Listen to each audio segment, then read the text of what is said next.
Teachers ಕೊರತೆ ಇವತ್ತಿಂದಲ್ಲ, ಅದು ನಾವು ಬಂದ ಮೇಲೆ, ನಮ್ಮ ಸರ್ಕಾರ ಬಂದ ಮೇಲೆ, ಹಿಂದಿನ ಸರ್ಕಾರಕ್ಕೆ ನಮ್ಮ ಸರ್ಕಾರಕ್ಕೆ ಈಗ 11 ತಿಂಗಳಲ್ಲಿ ನಾವು ಬಂದಾಗ, ಯಾಕೆಂದರೆ ಅದು ಅವರೆಲ್ಲ ಸ್ಟ್ರೈಕ್ ಮಾಡ್ತಾಯಿದ್ರು, ನಿಮಗೆಲ್ಲ ಗೊತ್ತಿದೆ.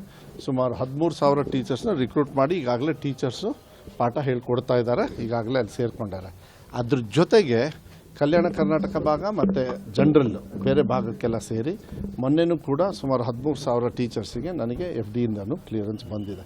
ಜಸ್ಟಿಸ್ ನಾಗಮೋಹನ್ ದಾಸ್ ಅವರ ಒಂದು ಏನು ಒಳ ಮೀಸಲಾತಿ ಇದು ಬಂದ ತಕ್ಷಣ ಮಾರನೇ ದಿವಸನೇ ಕಾಲ್ ಫಾರ್ ಮಾಡ್ತೀವಿ. ಅದರಿಂದ ಏನು ಶಾರ್ಟೇಜ್ ಇಲ್ಲ. ಅಲ್ಲಿವರೆಗೂ ಅನಿವಾರ್ಯವಾಗಿ ಪ್ರಾಕ್ಟೀಸ್ ಏನು ಅಂದರೆ ಗೆಸ್ಟ್ ಟೀಚರ್ಸ್ನ ಇಟ್ಕೊಂಡು ಇಲಾಖೆಯನ್ನು ನಡೆಸ್ತಕ್ಕಂಥ ಮುಂಚಿಂದನೂ ಇದೆ. ಇದು ನಾನು ಬಂದ ಮೇಲಲ್ಲ ಶಾರ್ಟೇಜ್, ನಾವು ಬಂದಮೇಲೆ 13,000 ತೊಗೊಂಡಿದ್ದೀವಿ, plus 800 I think ಲೆಕ್ಚರರ್ಸ್ನ, plus Kalyana Karnataka ಭಾಗಕ್ಕೆ 80% ಏನು ಖಾಲಿ ಇತ್ತು ಟೀಚರ್ಸ್ದು ಅದನ್ನೆಲ್ಲ ತಗೋಬೇಕು ಅಂದಿದ್ದಾರೆ.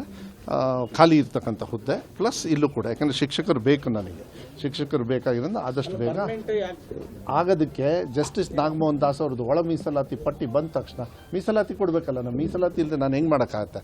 ಅದು ನಂದಲ್ಲ, ಇಡೀ ರಾಜ್ಯದಲ್ಲಿ ಎಲ್ಲ ಹುದ್ದೆನೂ ಕೂಡ ಅದಾಗಿರೋದ್ರಿಂದ ನಾನು ಅದೇ ಇದರೊಳಗೆ ಕಾಯ್ಬೇಕು. ನನಗೆ ಗೊತ್ತಿರೋ ಪ್ರಕಾರ ಆದಷ್ಟು ಬೇಗ ಮಾಡ್ತಾರೆ. ನಾನು ಮನೆ ಮುಖ್ಯಮಂತ್ರಿಗಳಿಗೆ ಹೇಳಿದ್ದೀನಿ ಆದಷ್ಟು ಬೇಗ ಮಾಡಿ ಅಂತ. ಆಮೇಲೆ ನಾನು ಕೂಡ ಜಸ್ಟಿಸ್ ನಾಗಮೋಹನ್ ದಾಸ್ ಅವ್ರನ್ನ ಭೇಟಿ ಮಾಡಿ, ನನಗೆ ಯಾಕಂದರೆ ಶಿಕ್ಷಕರ ಕೊರತೆ ಇರೋದ್ರಿಂದ ದಯವಿಟ್ಟು ಕೊಡಿ, ನನ್ನ ಹತ್ರ ದುಡ್ಡೆಲ್ಲ ಇದ್ದಿದೆ, ತೊಂದರೆ ಏನಿಲ್ಲ ನನಗೆ, ನಾನು ರಿಕ್ರೂಟ್ಮೆಂಟಿಗೆ ಏನು ತೊಂದರೆ ಇಲ್ಲ.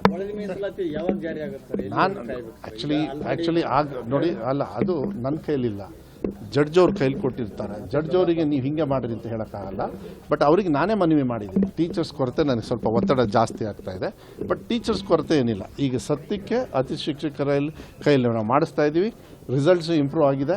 ಹೆಂಗೆ ಅಂತಲೂ ಹೇಳ್ತೀನಿ, ಬೇಕಾದ್ರೆ ನಿಮಗೆ ಕೊಡ್ತೀನಿ. ಅದನ್ನ ನೀವು ಇಲ್ಲಿ ಬಂದಾಗ ಮುಂಚೆ ಎಲ್ಲ ಕಾಪಿ ಹೊಡಿತಾ ಇದ್ರು, ನಿಮಗೆ ಗೊತ್ತಿದೆ. ಯಾಕೆಂದರೆ ನಾನು ನೇರವಾಗಿ ಯಾಕಿದ್ದನ್ನು ಹೇಳ್ತಾ ಇದ್ದೀನಿ ಅಂದರೆ, ಇಡೀ ದೇಶದಲ್ಲಿ ಇಷ್ಟು ವರ್ಷ ವೆಬ್ಕಾಸ್ಟಿಂಗ್ ಅಂತ ಶುರು ಮಾಡಿದವರೇ ನಾವು.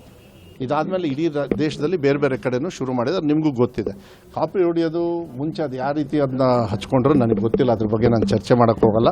ಆದರೆ ಕಾಪಿ ಹೊಡಿತಕ್ಕಂಥದ್ದು ಈಗ ಸದ್ಯಕ್ಕೆ ವೆಬ್ಕಾಸ್ಟಿಂಗಲ್ಲಿ ಸಂಪೂರ್ಣ ನಿಂತಿದೆ.